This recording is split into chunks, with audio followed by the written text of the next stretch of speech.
जय श्री राधे फ्रेंड्स। माया वहां से गाड़ी लेकर बेकरी शॉप पर गई। उसने केक लिया और विराट से बात करते करते वह गाड़ी में बैठ गई। लेकिन जैसे ही माया गाड़ी लेकर वहां से निकली, सनम एक पेड़ के पीछे से निकलकर बाहर आई। उसने कपड़ा हटाया और उसका चेहरा सामने आया, जो बिल्कुल माया के जैसा था। सनम के चेहरे पर एक शैतानी मुस्कुराहट आ गई। उसने माया की गाड़ी के ब्रेक फेल कर दिए थे। आगे जाकर माया की गाड़ी का एक्सीडेंट हो गया। माया गंभीर हालत में थी। तभी अचानक वहां पर 2 कदम आते हुए दिखाई दिए। माया ने मदद के लिए बोलने की कोशिश की, लेकिन उसके गले से आवाज ही नहीं निकली। वह खून से लथपथ थी, किसी भी वक्त बेहोश होने वाली थी। तभी वह लड़की नीचे झुकी और उसका चेहरा देखकर माया के एकदम से होश उड़ गई, क्योंकि उसका चेहरा बिल्कुल माया के जैसा था। वह लड़की बिल्कुल माया की हमशक्ल थी। उसके बाद माया बेहोश हो गई और सनम वहां से चली गई, यह सोचकर कि माया मर चुकी है। विराट माया की चिता को अग्नि दे रहा था तो अचानक सदमे के कारण वह बेहोश हो गया। सुभद्रा विराट को लेकर शमशान से घर चली आई। माया की चिता जल रही थी कि तभी माया की चिता से उसका हल्का सा हाथ बाहर निकला और उसकी उंगली हिलने लगी, जो यह दिखा रही थी कि माया के बेजान शरीर में फिर से जान आ गई है। लेकिन चिता में आग काफी तेज हो चुकी थी। फिर पता नहीं क्या चमत्कार हुआ। 2 बैल आपस में लड़ रहे थे। लड़ते लड़ते हुए चिता के पास पहुंचे और चिता से टकरा गए। चिता के ठीक बगल से एक नदी गुजर रही थी। माया चिता से लुढ़कते हुए नदी के पानी में जा गिरी। बहुत दूर एक युवक टाइगर पांडे अपनी बहन की अस्थियां बहा रहा था। उसकी बहन अवंतिका, जो माया की ही उम्र की थी, उसकी आंखों में आंसू थे। उसकी जवान बहन इस दुनिया को छोड़कर जा चुकी थी, जिससे वह बहुत प्यार करता था। उसने एक आखिरी बार डुबकी लगाई, तभी अचानक उसके हाथों में माया का शरीर आ गया। माया को देखकर टाइगर की आंखें फटी की फटी रह गई। वह शॉक्ड हो गया कि ऐसे नदी में बहती हुई एक लड़की अचानक उसकी बाहों में आ गई थी। जब माया को होश आया तो उसकी याददाश्त पूरी तरह से जा चुकी थी। टाइगर पांडे ने माया को अपनी बहन बना लिया, पर माया को पता नहीं लगने दिया। उसने माया के चेहरे पर प्लास्टिक सर्जरी करवाई और उसका चेहरा बिल्कुल अपनी बहन की शक्ल जैसा बनवा दिया। 3 साल तक माया खुद को इंस्पेक्टर पांडे की बहन समझती रही। इंस्पेक्टर पांडे का पिता एक बहुत बड़ा बिजनेसमैन था और उसे भी अपनी बेटी को खोने का इतना ही दुख था। उसने भी माया को अपनी बेटी के रूप में एक्सेप्ट कर लिया। माया समझती रही कि वह इन्हीं लोगों की फैमिली का हिस्सा है। 3 साल तक वह अपनी जिंदगी को उनके घर की लड़की अवंतिका समझकर जीती रही। 3 साल बाद अचानक एक एक्सीडेंट के कारण माया की याददाश्त एकदम से वापस आ गई और उसने इंस्पेक्टर टाइगर पांडे और उसके पिता को सब कुछ बताया। टाइगर पांडे ने विराट और उसकी पूरी फैमिली की डिटेल्स निकलवाई तो पता चला कि वह सीरियल किलर लड़की, जिन पर उन्हें काफी शक था, वह उन्हीं के घर में रह रही थी। माया डर गई क्योंकि उसे अपनी फैमिली खतरे में लगने लगी थी। इसलिए उसने टाइगर पांडे की पूरी मदद की और वह अपने नए चेहरे के साथ तनुजा बनकर उनके घर में घुसकर अपने हर प्लान को अंजाम देती रही। अपने परिवार के पास ही रही और सनम से उन लोगों को प्रोटेक्ट करने की कोशिश करती रही। वो हर मुमकिन कोशिश करती थी कि किसी तरफ से सनम को एक्सपोज कर दे, उसे गुस्सा दिलाकर ही सही, विराट को उससे छीनकर उसे ट्रिगर करे और फिर वो पकड़ी जाए। टाइगर पांडे ने कल्याणी का स्टेटमेंट लिया। कल्याणी एक चेयर पर पुलिस स्टेशन में बैठी हुई थी और रो रही थी। उसने हाथ जोड़ते हुए कहा, सनम बुरी लड़की नहीं है, आप प्लीज उसे मत मारना। आप उसे जेल में डाल दीजिए, लेकिन जान से मत मारना। इंस्पेक्टर ने कहा, वो बुरी लड़की नहीं है, उसने इतने खून किए हैं, तुम्हें पता भी है वो कितने खून कर चुकी है। कल्याणी ने रोते हुए कहा, वो बुरी नहीं है, उस पर इतने जुल्म हुए हैं, बचपन से उसने सब कुछ बर्दाश्त किया है, हल्की सी आवाज तक नहीं निकाली। वे बस उन लोगों को बर्दाश्त नहीं कर सकती जो उससे उसकी प्यारी चीज छीन लेते हैं। उस वक्त वो गुस्से से बाहर हो जाती है, अपने गुस्से को कंट्रोल नहीं कर पाती, वरना वो तो बहुत ज्यादा मासूम है। प्लीज उसे जान से मत मारना। चतुर्वेदी परिवार ने उस पर बहुत जुल्म किए हैं, लेकिन आज तक उसने किसी को नुकसान नहीं पहुंचाया, क्योंकि वो ऐसे लोगों को नहीं मारती। हाँ, बस यही प्रॉब्लम है उसकी कि अगर उसकी कोई प्यारी चीज उससे अलग कर दे तो उसे चोट पहुंचाती है, तो वो खुद पर काबू नहीं रख पाती और फिर कुछ भी कर देती है। प्रेजेंट में विराट सनम के ऊपर गन तान रखी थी। सनम शॉक हो गई, उसकी आंखों से आंसू टपक रहे थे। विराट ने कहा, मैं अच्छी तरह से जानता हूँ कि तुम कौन हो। तुम ही हो वह सीरियल किलर जिसने सबको मारा है और मैं यह भी जानता हूँ कि तुम बोल भी सकती हो, गूंगी नहीं हो। सनम की आंखों से आंसू टपक रहे थे। विराट ने माया की तरफ देखा, जिसे देखते उसके एक्सप्रेशन थोड़े नरम हो गए। एक अजीब सा दर्द होता है उसकी आंखों में। वह भागकर माया के पास आया और उसे अपने सीने से लगा लिया। माया उसको अपने सीने से लगने के बाद विराट को ऐसा लगा जैसे इतने सालों में वह मरा हुआ था। आज फिर से उसके शरीर में जान आ गई। विराट को अपने सीने से लगाकर माया को भी यह महसूस हो रहा था कि विराट की उसके सीने में जान आ गई हो। विराट की आंखों से आंसू टपक गए और माया के भी, लेकिन उन दोनों के गले लगा हुआ देखकर किसी की आंखें गुस्से से लाल हो गई, और बहुत ही ज्यादा। सनम, जिसकी आंखों से आंसुओं की जगह अब लव बह रहा था, गुस्से से भरा हुआ। विराट ने माया के चेहरे पे बहुत से किस किए और कहा, कहाँ चली गई थी मुझे छोड़कर, कहाँ चली गई थी? तुम्हें अंदाजा भी है मैं कैसे जिया हूं तुम्हारे बिना? विराट बुरी तरह से रोने लगा। माया ने उसके आंसू पोंछकर कहा, मैंने कहा था ना, मैं मर भी गई तो भी तुम्हारे लिए लौट के आऊंगी। और मैं आ गई विराट, मैं आ गई तुम्हारे लिए और हमारे बच्चों के लिए। एक बार फिर से दोनों एक दूसरे के गले लगे और रोने लगे। सनम गुस्से से पागल हो गई। विराट उसका है, वो माया का नहीं हो सकता, नहीं हो सकता। सनम ने जमीन पर पड़ा खंजर उठाया जो माया लेकर आई थी और माया की तरफ वार करने के लिए दौड़ी। माया ने जब देखा कि सनम विराट की तरफ बढ़ रही है तो उसने तुरंत विराट को धक्का देकर जमीन पर गिरा दिया। नहीं, इससे पहले सनम वार कर पाती उसका हाथ हवा में ही रुक जाता है और गोली चलने की तेज आवाज आती है।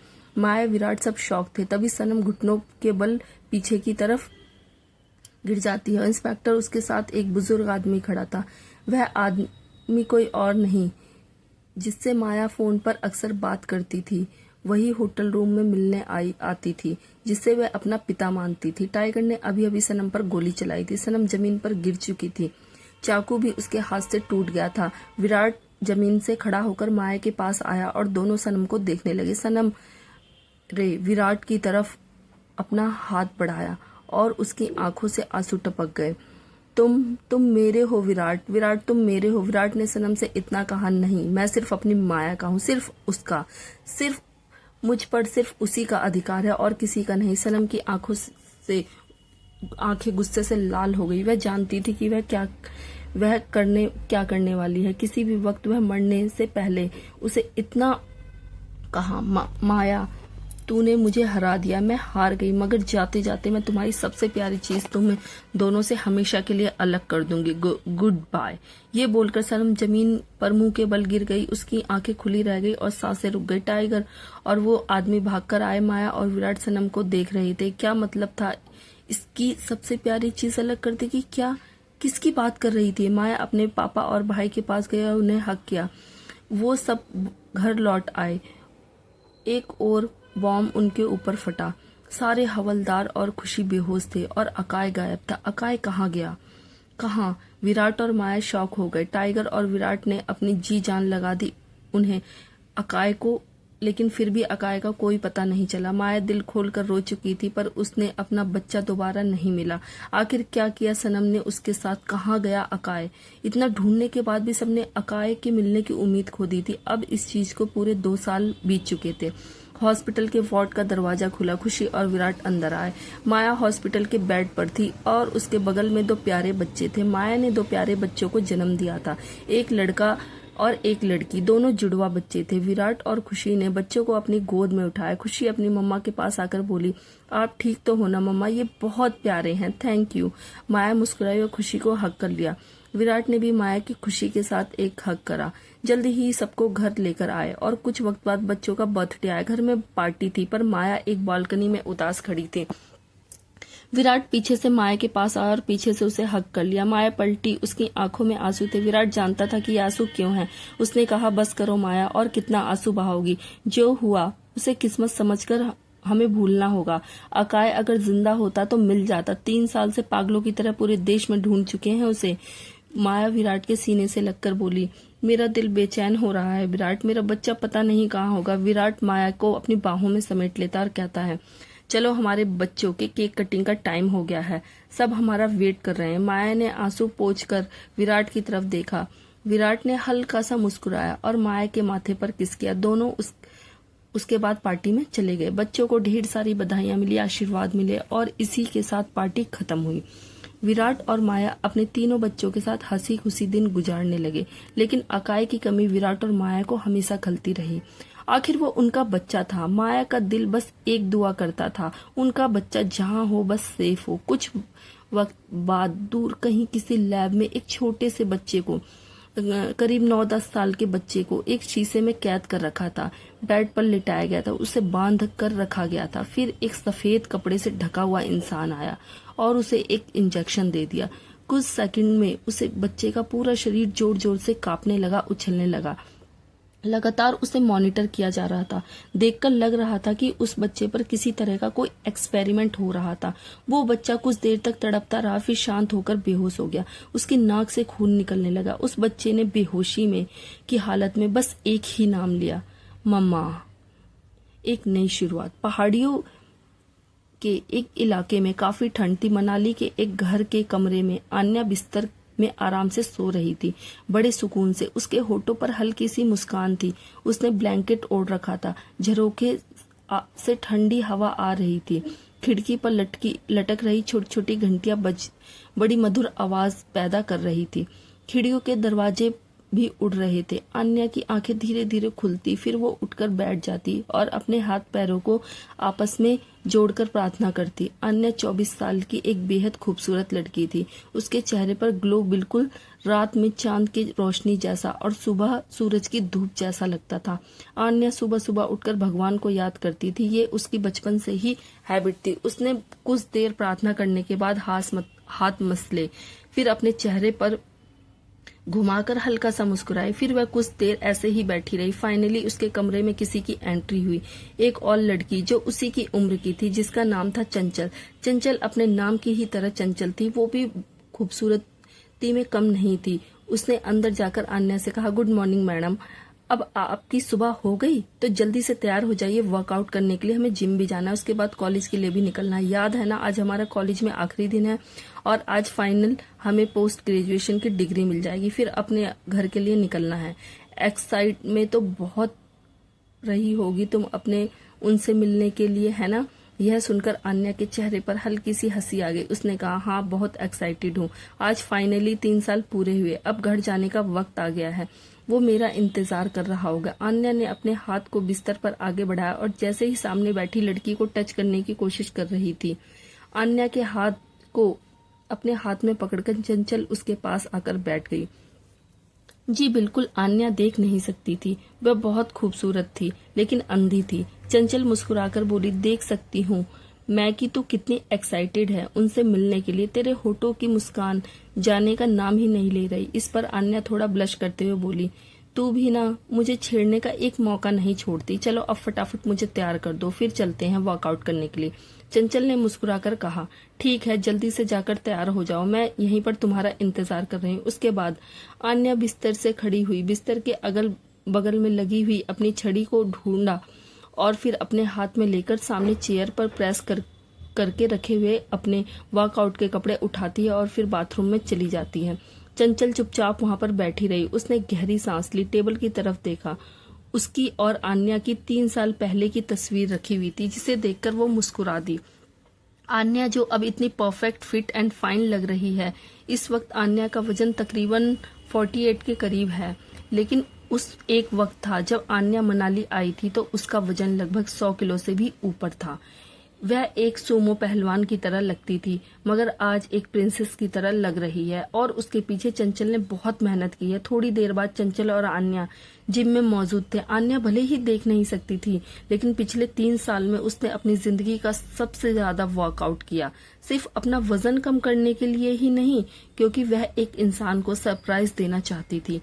वो इंसान जो उसके सपनों का राजकुमार है, वो इंसान जिसे वो बचपन से बहुत ज्यादा प्यार करती है। आज अपनी पढ़ाई खत्म करके डिग्री लेकर वह वापस अपने शहर मुंबई लौटना चाहती थी, जहां पर जाने के बाद वो उस इंसान से मिलने वाली थी। इसलिए उसकी एक्साइटमेंट कंट्रोल से बाहर हो रही थी। आन्या एक स्पेशल केस थी। उसे नॉर्मल बच्चों के कॉलेज में एडमिशन नहीं मिल रहा था। उसने बहुत रिक्वेस्ट की पर नहीं मिला।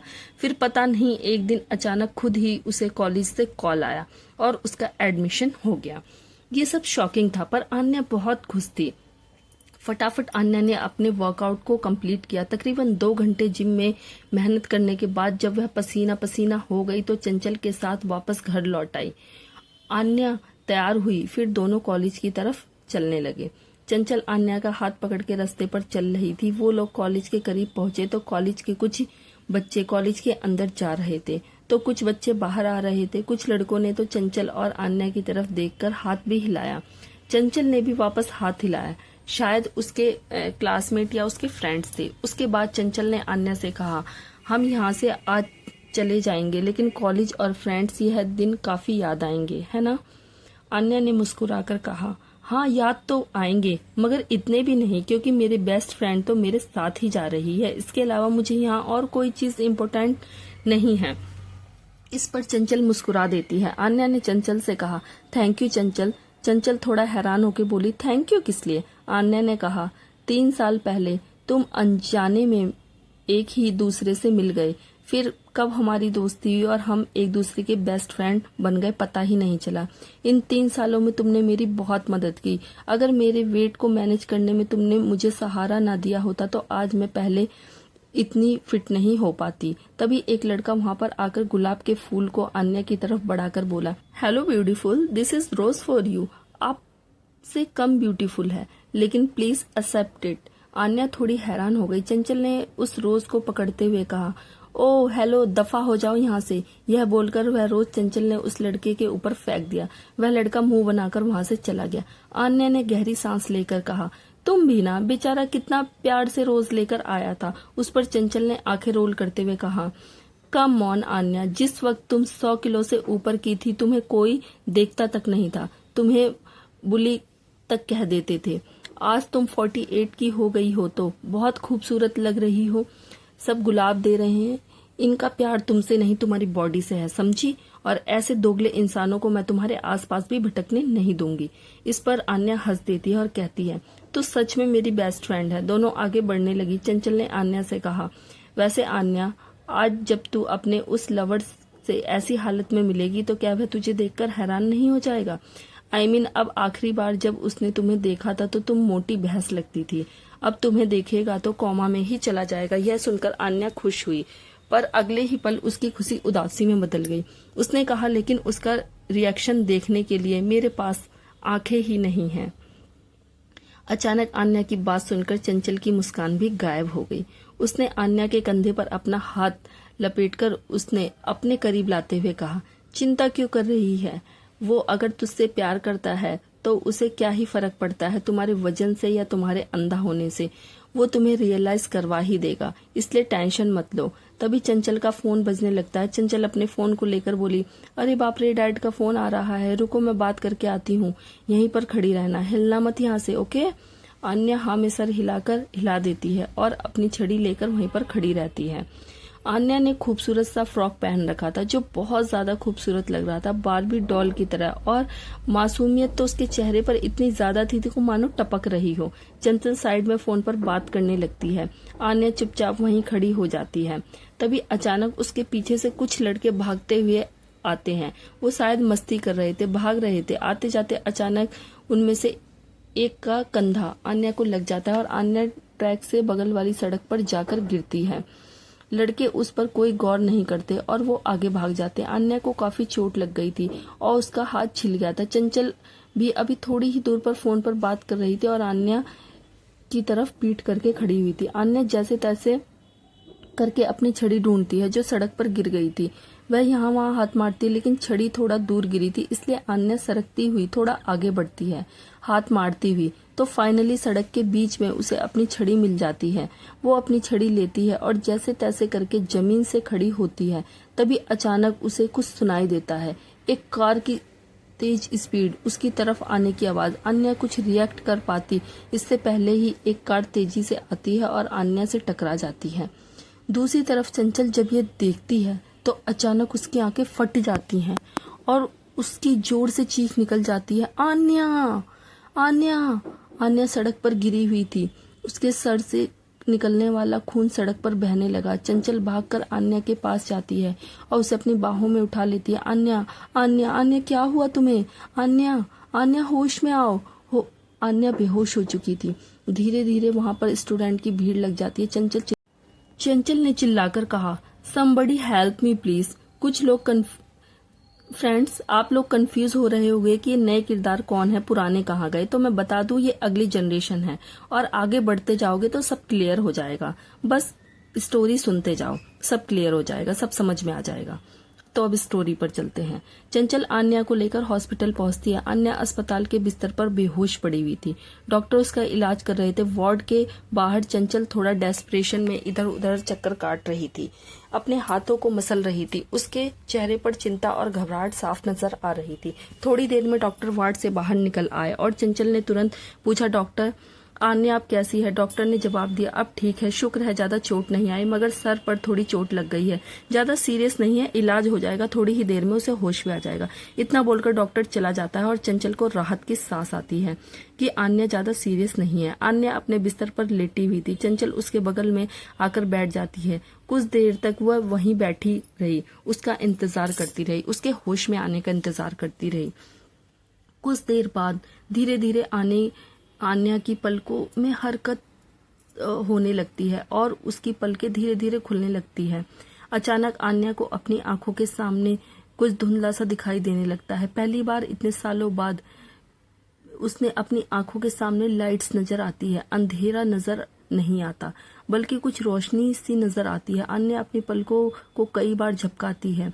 सब कुछ काफी धुंधला धुंधला था, लेकिन धीरे धीरे करके सब क्लियर होने लगता है। आन्या चौंक जाती है। वो अपने हाथों को उठाकर अपनी पलकों को मसलती है और एक बार फिर से जाकर खोलती है। वो शॉक थी क्योंकि वो अब देख सकती थी। आन्या ने तुरंत देखा कि एक लड़की कुर्सी पर अपना सर लगाकर आंखें बंद कर बैठी हुई थी, जैसे वो बैठे बैठे ही झपकी ले रही हो। आन्या ने अपना हाथ आगे बढ़ाया और उसे आवाज लगाई, चंचल।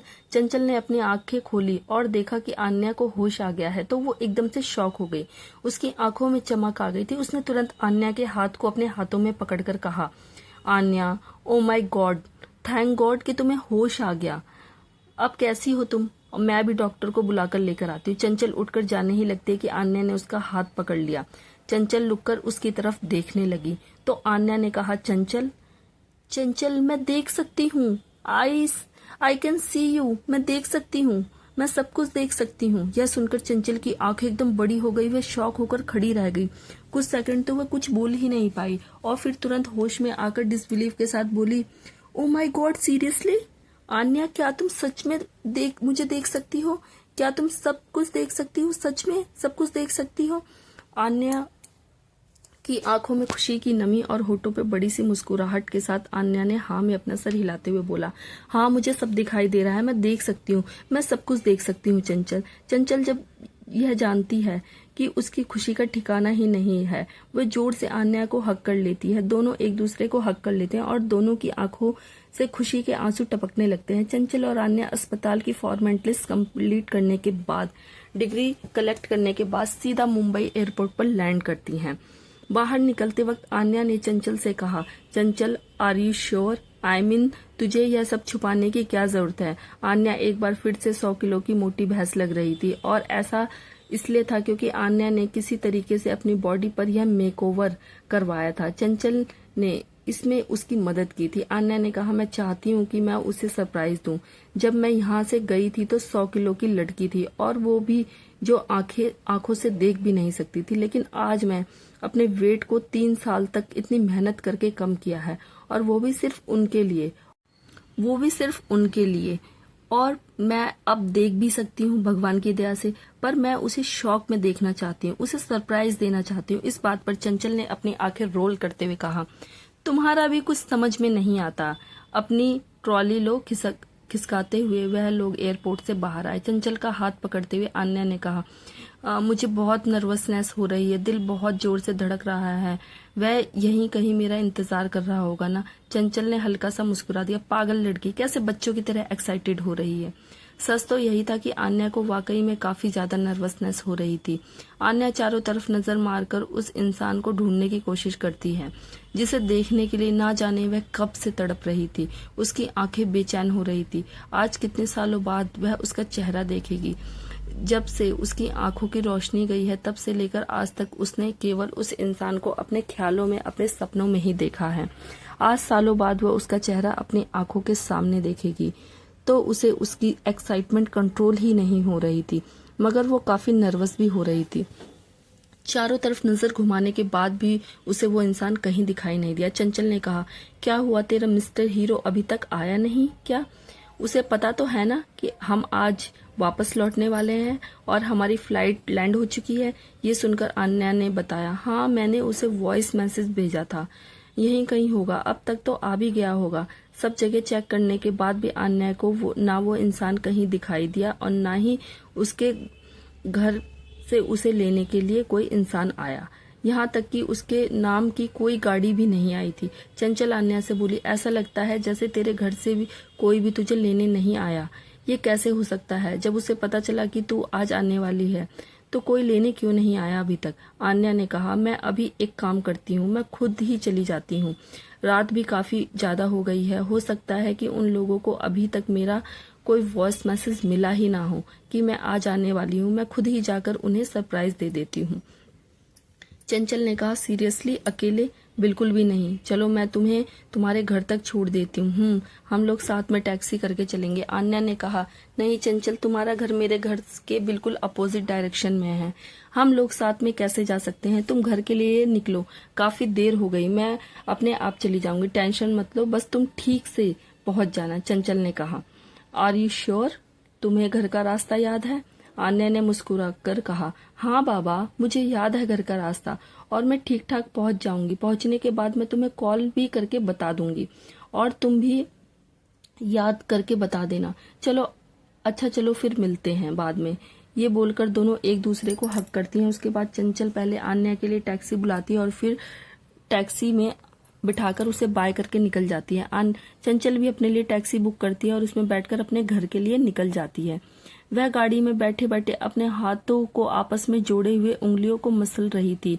काफी ज्यादा नर्वस हो रही थी, खुश भी हो रही थी, उसके अंदर एक एक्साइटमेंट भी थी। वह अपने आप से मन ही मन में बोली, जब उसे पता चलेगा कि मैं देख सकती हूँ तो वो कितना खुश हो जाएगा। आन्या बहुत ज्यादा खुश थी। रात के वक्त शहर की ज्यादातर सड़कों की लाइटें जगमगा रही थी। पूरे शहर में इतना उजाला था मानो रात नहीं सवेरा हो। अब भी लोगों की उतनी ही भीड़ थी जितनी दिन में होती है। ऐसे ही नहीं, मुंबई शहर इतना फेमस है, यहाँ पर तो लोग अपने सपनों को पूरा करने के लिए रातों रात मेहनत करते हैं। आन्या ने आज इतने बरसों बाद सब कुछ अपनी आंखों से देखा था तो वो पूरे नजारे को देखती हुई एंजॉय कर रही थी, आगे बढ़ रही थी, लोगों को देख रही थी, आसपास के नजारों को देख रही थी। जल्द ही आन्या की गाड़ी घर के बाहर आकर रुकती है।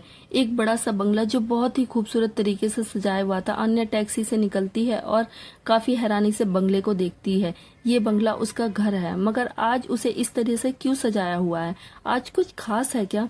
बंगले के बाहर नेम प्लेट लगी हुई थी, दी मित्तल। आन्या टैक्सी को किराया देती है और सामान लेती है और घर के अंदर आने लगती है। इस वक्त वह 100 किलो का चलता फिरता सोमो पहलवान लग रही थी।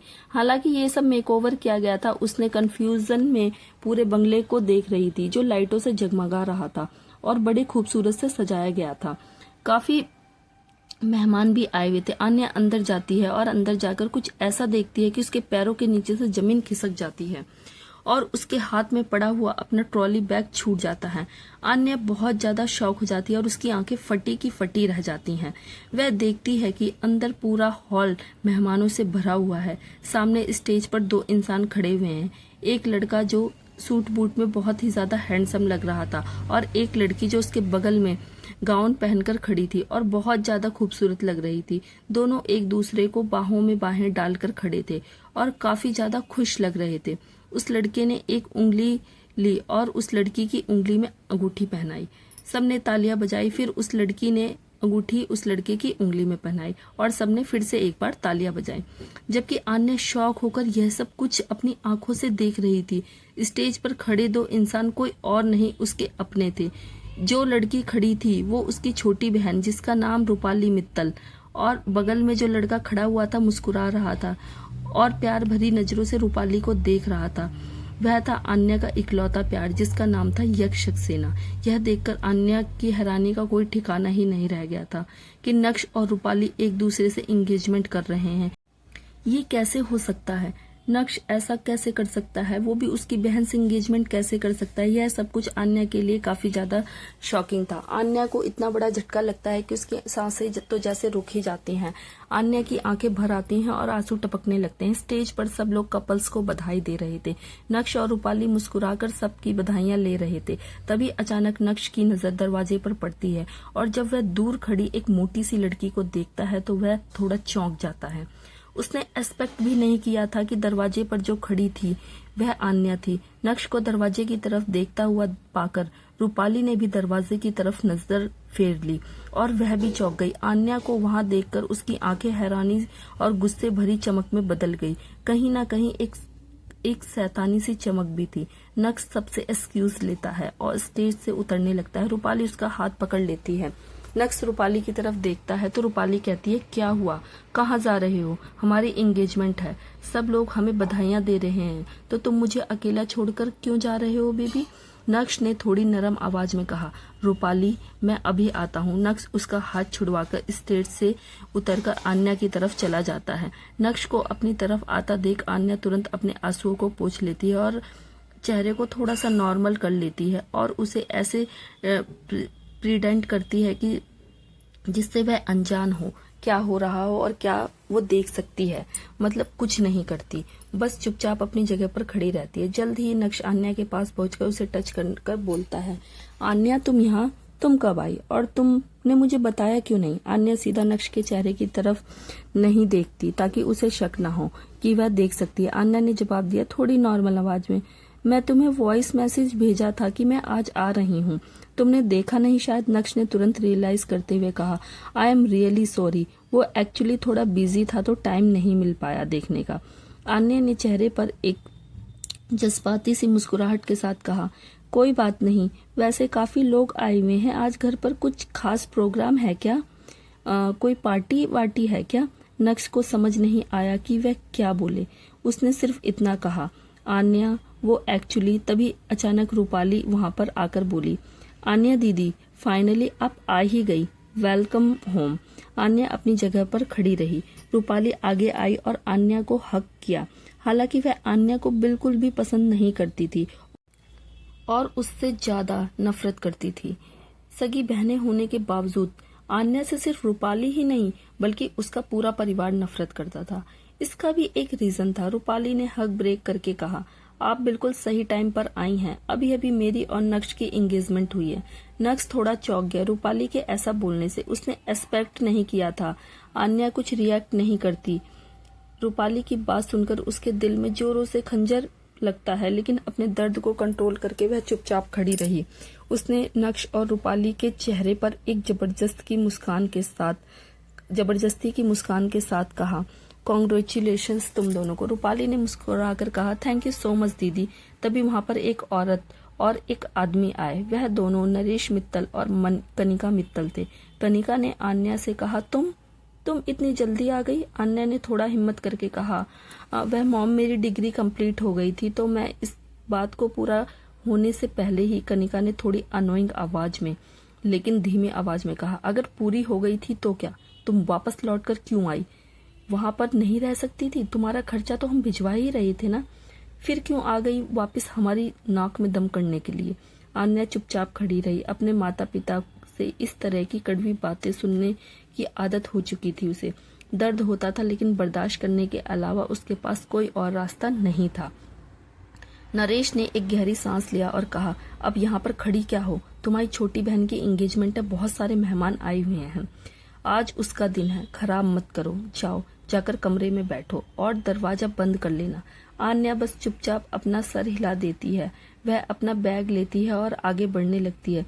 तभी नक्श कहता है, आन्या मैं तुम्हें कमरे तक छोड़ देता हूँ। रूपाली उसे रोकने की कोशिश करती है लेकिन नक्श आंखों ही आंखों में उसे शांत रहने का इशारा करता है। रूपाली को इरिटेशन होती है पर वह चुपचाप खड़ी रहती है। नक्श आन्या को लेकर सीढ़ियों से ऊपर होता हुआ उसके कमरे के पास ले जाता है। आन्या के कमरे में पहुंचकर नक्श उसे आराम से बिस्तर पर बिठा देता है और कहता है, अगर तुम्हें किसी भी चीज की जरूरत हो तो मुझे कॉल कर देना, ठीक है? आन्या ने कहा, नो थैंक्स, मुझे किसी भी चीज की जरूरत नहीं है। नक्श को आन्या की आवाज में दर्द महसूस हुआ। वह जानता था कि आन्या उसे पसंद करती है। वह यह भी जानता था कि वह उसे बहुत प्यार भी करती है, बचपन से ही। नक्श ने एक गहरी सांस लेकर आन्या के बगल में बैठकर उसके हाथ को अपने हाथ में पकड़ा और थोड़ी नरम आवाज में कहा, मुझसे नाराज हो आन्या? आन्या ने कोई जवाब नहीं दिया, चुपचाप बैठी रही। नक्श ने कहा, देखो आन्या, मैं तुम्हें इन सब के बारे में बता देना चाहता था। मैं तुम्हें बता देना चाहता था कि मैं रूपाली से प्यार करता हूँ, उससे प्यार करने लगा हूँ। आन्या के सीने में जोर से दर्द हुआ। अपने दर्द को कंट्रोल कर चुपचाप बैठी रही। अपनी आंखों को आंसुओं को भी गिरने की इजाजत नहीं दी। नक्श आन्या से बोला, I am really sorry Aanya, पर मैं अपनी फीलिंग्स को ऐसे इग्नोर तो नहीं कर सकता था ना। मैं बहुत प्यार करता हूँ रूपाली से, वह मेरी जिंदगी है। मुझे उम्मीद है कि तुम जरूर समझोगी। आखिर हम लोग बेस्ट फ्रेंड है ना। नक्श की बात सुनकर अंदर ही अंदर आन्या को हंसी आ गई, एक दर्द से भरी हुई हंसी। फ्रेंड्स, आज अचानक वो उसके फ्रेंड जोन में आ गई, कमाल है। तभी वहां पर रूपाली चलकर आई और बोली, नक्श बेबी, तुम यहाँ पर क्या कर रहे हो? चलो जल्दी नीचे, सब मेहमान तुम्हारे बारे में पूछ रहे हैं, और तुम्हारे मॉम डैड भी। नक्श ने हल्का सा अपना सर हिलाया और फिर आन्या से कहा, तुम आराम करो, हम बाद में मिलते हैं, ओके? यह बोलकर नक्श खड़ा हुआ और कमरे से बाहर चला गया।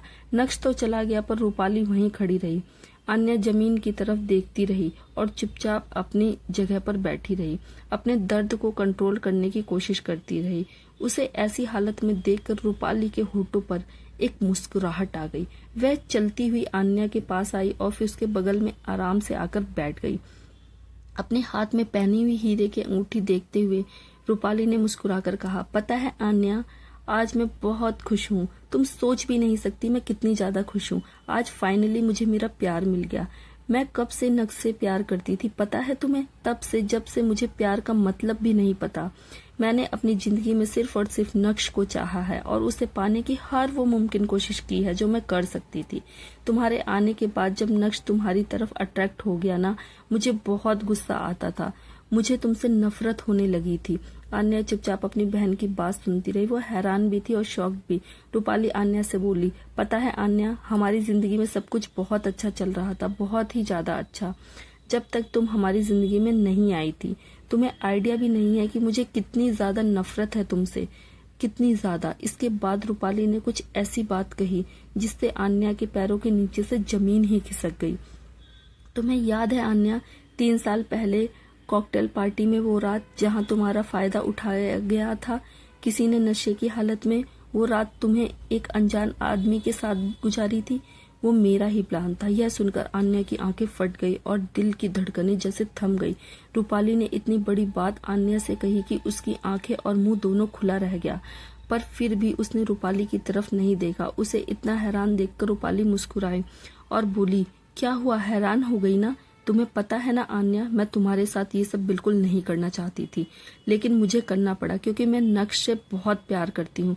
पता है, तुम पैदा भी नहीं हुई थी, डॉक्टर की जांच से पता चला था कि मॉम एक लड़की को जन्म देने वाली है। नक्श के डैड और हमारे डैड बेस्ट फ्रेंड थे। दोनों अपने बच्चों से आपस में शादी करवाना चाहते थे ताकि बिजनेस को एक दूसरे के साथ जोड़ सके और खूब तरक्की करे। इसलिए नक्श का रिश्ता तुम्हारे साथ तभी हो गया था जब तुम पैदा भी नहीं हुई थी, पर तुम तो गायब हो गई। उसके बाद मैं इस दुनिया में आई और उन लोगों ने बचपन से मुझे यही सपने दिखाए कि मेरी शादी नक्श के साथ ही होगी। मैं नक्श के प्यार में दिन रात पागल थी। फिर अचानक उन्हें पता चला कि उनकी बड़ी बेटी यानी तुम जिंदा हो और किसी सो कोल्ड अनाथ आश्रम में पाली जा रही हो। अगर ग्रैंडमा नहीं चाहती तो तुम्हें इस घर में हम दोबारा कभी नहीं लाते, कभी भी नहीं। उनकी जिद के कारण हम तुम्हें इस घर में ले आए। इस घर में जिस प्यार और अटेंशन पर सिर्फ मेरा हक था, तुम उसे मुझसे छीनने आई थी ना, पर मैंने ऐसा नहीं होने दिया। इसके बाद रूपाली ने गुस्से में आन्या के बालों को अपनी मुट्ठी में जोर से पकड़ा। आन्या को दर्द हुआ और उसकी आंखों में आंसू टपक पड़े। रूपाली ने गुस्से भरी आवाज में कहा, तुम बहुत खूबसूरत थी ना, इसलिए नक्श का दिल तुम पर आ गया। वह तुमसे प्यार करने लगा और मुझे इग्नोर करने लगा। लेकिन अब देखो, तुम्हारी जब खूबसूरती तुम्हें कहाँ ले आई। तुम्हें पता है कि तुम 45 किलो से 100 किलो की कैसे हो गई? क्योंकि मैं तुम्हें ऐसे इंजेक्शन और दवाइयां देती थी जिससे तुम्हारे शरीर के सारे हार्मोन्स उथल पुथल हो जाए और फिर तुम्हारा शरीर भी। रूपाली की बात सुनकर आन्या की आंखें बुरी तरह से खुली की खुली रह गई। उसने इस क्रूरता की कभी उम्मीद भी नहीं की थी। इसके बाद रूपाली ने कहा, धीरे धीरे तुम्हारा वजन बढ़ने लगा और तुम खूबसूरत से बदसूरत दिखने लगी। मुझे बहुत अच्छा लगा और मौके का फायदा उठाकर मैंने नक्श को अपने खूबसूरती के जाल में फंसा लिया और आज मेरी उसके साथ एंगेजमेंट भी हो रही है। 3 साल पहले उस कॉकटेल पार्टी में जब मैंने तुम्हें जबरदस्ती शराब पिलाई थी और तुम्हें कमरे में भेजा था, तो तुम्हारे साथ वो सब जो हुआ था उसके लिए उस आदमी को मैंने ही हायर किया था। मैंने उस इडियट से कहा था कि मुझे वीडियो बना कर दे, लेकिन उसने खैर क्या हुआ अगर उसने वीडियो नहीं बनाई। नक्श ने ऑलरेडी उस आदमी को कमरे से निकलते हुए देखा था जहां तुम बिस्तर में थी। अन्ना की आंखों से आंसू टपक रहे थे। उसने हल्की सी कांपती हुई आवाज में कहा, क्यों किया तुमने ऐसा? रूपाली के होठों पर एक शैतानी मुस्कुराहट फैल गई और उसने कहा, इस घर में जो कुछ भी मेरा है वह सिर्फ मेरा ही है, उस पर तुम्हारा कोई हक नहीं है। मॉम और डैड का प्यार, उसकी अटेंशन, उसकी प्रॉपर्टी पर सिर्फ मेरा हक है, उनकी कंपनी पर मेरा हक है, नक्श पर मेरा हक है, उसकी जिंदगी पर, उसके प्यार पर, उसकी अटेंशन पर और उसकी सक्सेना फैमिली की बहू बनने का हक सिर्फ और सिर्फ मेरा है। सुना तुमने? सिर्फ मेरा। यह कहते हुए रूपाली ने जोर से आन्या के बाल खींचते हुए आन्या की चीख निकल गई। रूपाली बिस्तर से खड़ी होकर बोली, अगर थोड़ी ही भी शर्म बची है तुम में तो इस घर को छोड़कर चली जाओ, क्योंकि इस घर में अब तुम्हारे लिए कुछ भी बाकी नहीं रहा है ना। मॉम डैड तुम्हें अपनी आंखों के सामने बर्दाश्त नहीं कर सकते। उन्हें तुमसे नफरत है। और तुम्हें क्या लगता है नक्श तुमसे प्यार करता है? उसे तो तुमसे उसी दिन नफरत हो गई थी जब उसने तुम्हें किसी और आदमी के साथ देखा था। हद से ज्यादा नफरत करता है वो तुमसे। थोड़ी बहुत सहानुभूति तुमसे वो बस इसलिए है क्योंकि उसकी जान बचाने के चक्कर में तुम्हारी आंखें चली गई थी, वरना वह तुमसे नफरत करता है, सिर्फ नफरत। तुम हमारी फैमिली के लिए सिर्फ एक दाग हो, एक कलंक हो। तुम्हारे मर जाने से किसी को कोई भी फर्क नहीं पड़ेगा, बल्कि हम सबको बहुत खुशी होगी अगर तुम ये दुनिया छोड़कर चली जाओ। इसलिए हम पर एक एहसान करो और निकल जाओ इस घर से, क्योंकि अगर तुम इस घर में रही तो मैं तुम्हारी जिंदगी को इतना भयावह बना दूंगी कि तुम सपने में भी नहीं सोच सकती। तो दफा हो जाओ यहाँ से। यह बोलकर रूपाली कमरा छोड़कर चली गई। अपनी आंखों में आंसू लिए बिस्तर पर पड़ी आन्या अभी अभी रूपाली के कहे गए शब्दों का सदमा लिए हुए तकरीबन 7-8 साल पहले की घटना, जब अचानक नक्श को एक हादसे में बचाने के चक्कर में आन्या को काफी चोट लग गई थी, जिसकी वजह से उसकी आंखों की रोशनी भी चली गई थी। उस दिन के बाद से नक्श ने उसका काफी ख्याल रखा था। अपनी फैमिली द्वारा मिले जख्म से तब से सहने पड़े थे जब से वह इस घर में आई थी, पर यहाँ रहने का उसके पास सिर्फ एक ही कारण था, नक्श। वह सिर्फ नक्श के लिए यहाँ पर रुकी थी, वरना तो वह अपने आश्रम वापस चली गई होती। आधी रात को आन्या अपने बिस्तर पर लेटी हुई थी। उसकी आंखों से टप टप आंसू गिर रहे थे। वह अब भी 100 किलो के गेटअप में थी और ख्यालों में खोई हुई थी। आज से 3 साल पहले की बात थी।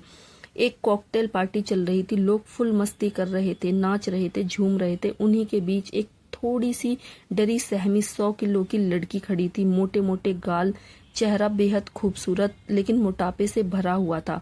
ओवरसाइज कपड़े पहने हुए थे। आंखें खूबसूरत प्यारी प्यारी थी, मगर उनसे कुछ दिखाई नहीं देता था। वह चुपचाप एक कोने में खड़ी थी। तभी उसके पास रूपाली चलकर आई और बोली, दीदी आप यहाँ पर अकेली क्यों खड़ी हो? चलो ना, साथ में हम लोग डांस करते हैं। यह सुनकर आन्या ने कहा, नहीं, मैं यहीं पर ठीक हूँ। रूपाली ने कहा, अच्छा ठीक है, यह लीजिए, आपको काफी प्यास लगी होगी ना, मैं थोड़ी सी ड्रिंक लेकर आई हूँ आपके लिए, चलिए पीजिए। आन्या ने हल्का सा मुस्कुराया और फिर ड्रिंक लेकर पीने लगी। अचानक उसे उस ड्रिंक में कुछ अजीब सा स्वाद महसूस हुआ, तो उसने कहा, यह कैसी अजीब सी ड्रिंक है? अजीब स्वाद है इसका। रूपाली ने कहा, अरे यह यहाँ की नई ड्रिंक है, काफी महंगी है, फिलहाल सब लोग यही पी रहे हैं, तो आप भी पीजिए, आपको थोड़ी देर बाद इसका टेस्ट भी अच्छा लगने लग जाएगा। रूपाली ने जबरदस्ती आन्या को वह ड्रिंक पिला दी। आन्या मना कर रही थी, लेकिन रूपाली ने फिर भी उसे काफी ड्रिंक पिला दी। अब आन्या को काफी ज्यादा चक्कर आ रही थी। रूपाली उसे एक कमरे में लेकर गई, उसे वहां पर लिटा दिया और बोली, आप यहाँ पर आराम कीजिए, ठीक है? रूपाली उसके बाद वहां से चली गई। आन्या काफी मदहोश और नशे में थी। तभी अचानक से उसे महसूस हुआ किसी के हाथ उसे छू रहे हैं। कोई उसके चेहरे, गर्दन और हाथों को टच कर रहा है। आन्या थोड़ा होश में रहने की कोशिश करते हुए बोली कि कौन है वह। वो इतनी कमजोर और मदहोश महसूस कर रही थी कि बड़ी मुश्किल से ही होश में आ पा रही थी। तभी उसके कानों में एक गहरी आवाज आई, रिलैक्स ब्यूटीफुल, मैं यहाँ तुम्हारे लिए ही आया हूँ। इतनी गहरी और गंभीर आवाज थी कि आन्या के रोंगटे खड़े हो गए। उसने कहा, कौन हो तुम, दूर हटो मुझसे। तभी किसी ने उसके बालों को सहलाते हुए कहा, you are very beautiful. Aanya हैरान हुई, 100 किलो की भैंस इस आदमी को ब्यूटीफुल लग रही है। आन्या ने हल्के से गुस्से में कहा, I am not beautiful and who are you, दूर रहो मुझसे। तभी अंधेरे में उसे आवाज ने और मदहोश कर दिया, यू आर सो ब्यूटीफुल, जहां तक मैं जानता हूं तुम इस दुनिया की सबसे खूबसूरत लड़की हो। अगर मुझे 1 से 10 में तुम्हें रेट करना पड़े तो I will rate you number 8। यह सुनकर आन्या ने अपनी आंखों को सिकोड़ लिया। नंबर 8? आन्या काफी नशे में थी, उसकी जुबान लड़खड़ा रही थी और देख तो वो वैसे भी नहीं सकती थी। उस आवाज ने जवाब दिया, 8 का मतलब है इन्फिनिटी। आन्या चौंक गई क्योंकि उसका मानना था कि 8 नंबर इन्फिनिटी का साइन होता है। इस आदमी ने सेम बात कैसे बोली? ये है कौन? इस बार नशा उस पर पूरी तरह से हावी हो चुका था। कौन हो तुम? उस आदमी ने घोर अंधेरे में उसके करीब आकर कहा, I am your destiny Aanya, you are mine now. और अगले ही पल उसने खुद को एक अजनबी की बाहों में पाया जो उसे पैशनेटली किस कर रहा था। उस रात वह चाहकर भी खुद को उस अजनबी से बचा नहीं पाई, बल्कि उसकी बाहों में मदहोश होकर चली गई। प्रेजेंट में आन्या की आंखों से आंसू टपक रहे थे। वह बिस्तर से उठी, कुछ देर तक ऐसे ही बैठी रही और फिर उसने एक फैसला लिया, मुझे यह घर छोड़कर जाना होगा। अब मैं यहाँ नहीं रह सकती, मुझे जाना होगा। आन्या फाइनली घर से चले जाना डिसाइड करती है, मगर जाने से पहले वे आखिरी बार मिलना चाहती थी नक्श से। एक आखिरी बार पूछना चाहती थी कि उसने क्यों किया उसके साथ ऐसा, क्यों इतना बड़ा धोखा। आन्या डिटरमाइंड होकर अपने कदमों को बाहर की तरफ ले जाती है। पार्टी खत्म हो चुकी थी। अब घर में चारों तरफ सन्नाटा और अंधेरा था। सब लोग अपने कमरों में सोने जा चुके थे। नक्श शायद अपने कमरे में होगा, उसने सोचा, क्योंकि जब वे भी इस घर में आता था तो उसके लिए भी एक अलग से कमरा था जहां पर वह रुकता था। शायद आज भी वह इस घर में उसी कमरे में होगा। बाहर निकलकर आन्या नक्श के कमरे की तरफ देखती। हल्की सी लाइट आ रही थी, मतलब नक्श कमरे में है। एक गहरी सांस लेकर आन्या अपने कमरे के अंदर जाने की हिम्मत इकट्ठा करके नक्श के कमरे की तरफ बढ़ जाती है। वह नक्श के कमरे के बाहर पहुंचती, कमरे का दरवाजे को हाथ लगाने होती है। तभी अचानक से उसे अंदर से कुछ आवाज सुनाई देती है। यह आवाज सुनकर आन्या की आईब्रोज को हल्का सा सिकोड़ लेती है। धीरे से वह दरवाजे पर अपना कान लगाती है। अंदर से किसी लड़की की सिसकियों की आवाज आ रही थी, जिसे सुनकर आन्या का गला सूख जाता है, धड़कनें भी तेज हो जाती हैं और सीने में एक तेज दर्द होता है। आन्या धीरे से खिड़की के पास जाकर देखती है तो वह अंदर का नजारा देखकर उसका दिल ठहर गया, जैसे मानो दिल ने धड़कना बंद कर दिया। अंदर बिस्तर पर वो 2 इंसान थे जिसकी आज सगाई हुई थी, यानी कि नक्श और रूपाली। और वह क्या कर रहे थे यह बताने की जरूरत भी नहीं थी। उन दोनों को एक साथ एक दूसरे की बाहों में बिस्तर में वह सब करता देख आन्या का दिल टूटकर टुकड़े टुकड़े हो जाता है। उसकी आंखों से टप टप करके आंसू गिर रहे थे। शरीर जैसे जम सा गया था, वक्त ठहर सा गया था। To be continue. दोस्तों, आगे की कहानी और भी रोमांचक होने वाली है। वीडियो अच्छी लगी तो लाइक करें, चैनल पर नए हैं तो चैनल को सब्सक्राइब कर लें और हाँ, नोटिफिकेशन बेल जरूर दबाएं ताकि अगली अपडेट सबसे पहले आप तक पहुंचे। हर हर महादेव दोस्तों।